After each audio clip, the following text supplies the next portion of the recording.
Assalamualaikum warahmatullahi wabarakatuh. Perkenalkan, nama saya Supriyadi. Saya dari kelas Ekonomi Syariah C. Absen 24, kelompok 7 materi. Saya di sini kebagian materi yang ke-10, mana materinya yaitu analisis hukum bai'atin fi bai'ah atau transaksi 2 in 1. Baik, langsung saja pada pembahasan poin yang pertama, yaitu substansi dan ketentuan hukum pada bai'atin fi bai'ah atau transaksi 2 in 1. Dalam bai'atin fi bai'ah ini, praktek penggunaan dua akad atau dalam satu transaksi atau 2 in 1 telah banyak dilakukan oleh perbankan syariah maupun non-bank, karena salah satu parameter untuk menilai suatu produk apakah tetap memenuhi prinsip syariah atau tidak, yakni dengan memperhatikan akad-akad dan berbagai ketentuan-ketentuan lainnya yang digunakan dalam produk tersebut. Dalam hal ini, dua akad dalam satu transaksi atau 2 in 1 di sini merupakan kondisi di mana suatu transaksi diwadahi oleh dua akad sekaligus, yakni dengan objek yang sama. Baik, langsung ke pada ketentuan hukum. Disebutkan dalam hadis Nabi yang diriwayatkan oleh Imam Ahmad, Imam Nasai dan juga Imam At-Tirmidzi bahwa ada larangan khusus di mana Abi Hurairah berkata, Rasulullah SAW bersabda, melarang dua jual beli di dalam satu jual beli. Selanjutnya, ulama berbeda pendapat mengenai hukum bai'atin fi bai'ah di sini atau transaksi 2 in 1, yakni sebagai berikut. Yang pertama, Imam Hanafi berpendapat bahwa transaksi ini merupakan jual beli fasid karena harga barang tidak jelas dan adanya penggantungan serta ketidakjelasan, di mana barang yang tidak tentu apakah dibayar tunai atau kredit.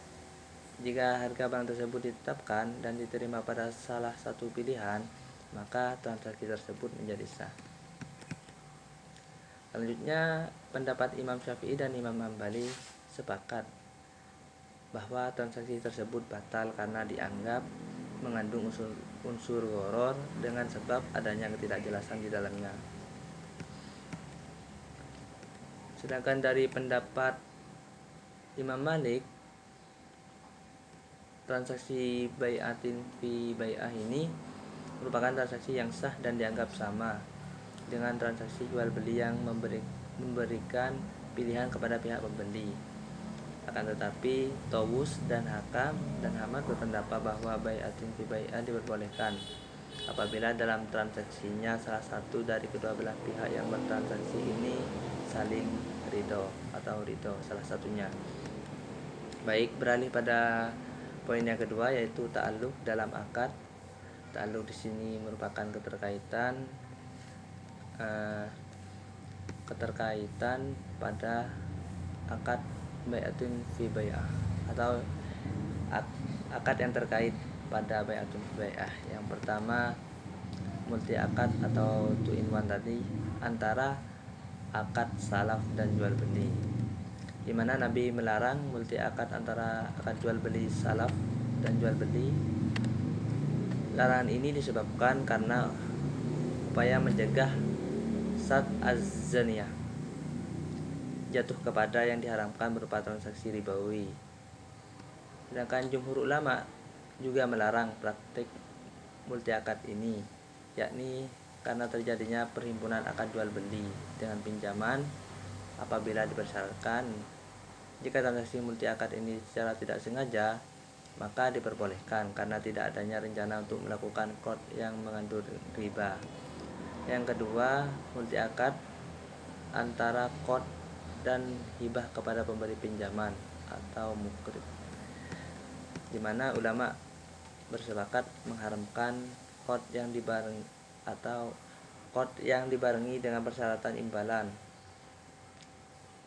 apalagi imbalan lebih, berupa hibah atau lainnya. Seperti contoh, seseorang meminjamkan atau menghutangkan suatu harta kepada orang lain dengan syarat ia menempati rumah penerima pinjaman, atau muktarid memberi hadiah kepada pemberi pinjaman, dan contoh yang lainnya.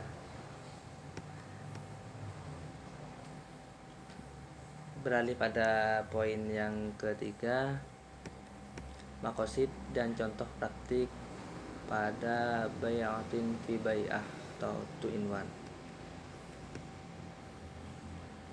Al-uqud al-mutaqabbilah adalah multi akad yang akad keduanya menyempurnakan akad pertama.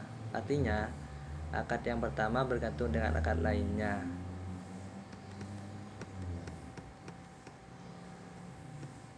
Terdapat beberapa jenis akad yang dimana diantaranya adalah yang bisa dicontohkan pada praktik multi akad yang akan saya sebutkan ini.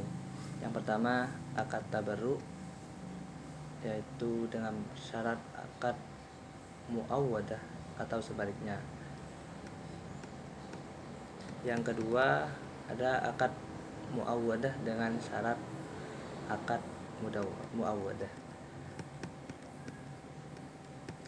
Langsung pada materi atau poin yang terakhir, yaitu transaksi 2 in 1 dalam fatwa DSN. Fatwa DSN di sini mengantisipasi larangan jual beli dengan mengkombinasi jual beli dan sewa. Maksudnya larangan jual beli transaksi 2 in 1 di sini.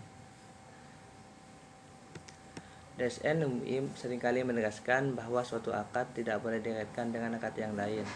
Dari ketentuan tersebut dapat dipahami bahwa DSN MUI di sini secara tegas menolak multi akad bentuk uqud mutaqabbilah, yaitu akad yang mengandung beberapa akad di mana satu akad dikaitkan dengan akad lainnya.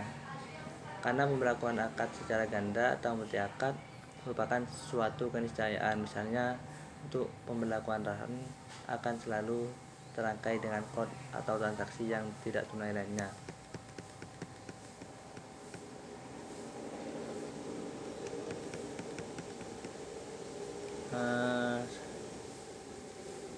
Al-Imrani memberi standar yang tentang multi akad yang diperbolehkan, di mana disebutkan bahwa multi akad menurutnya adalah tidak menyangkut masalah batasan multi akad di sini jika tidak menyangkut masalah yang dilarang syariah, tidak bertentangan antara akad satu dengan akad lainnya, dan tidak membawa yang haram dan tidak menyebabkan pada yang haram pula. Aspek yang tetap adalah pemeliharaan kemaslahatan, maslahat yang didapat dengan mengakomodasi kebolehan multi akad ketika praktisi ekonomi dapat mengaplikasikan syariah sesuai dengan perkembangan zaman. Dengan aplikasi tersebut, sektor-sektor usaha syariah terpacu untuk berkembang dan mencakup.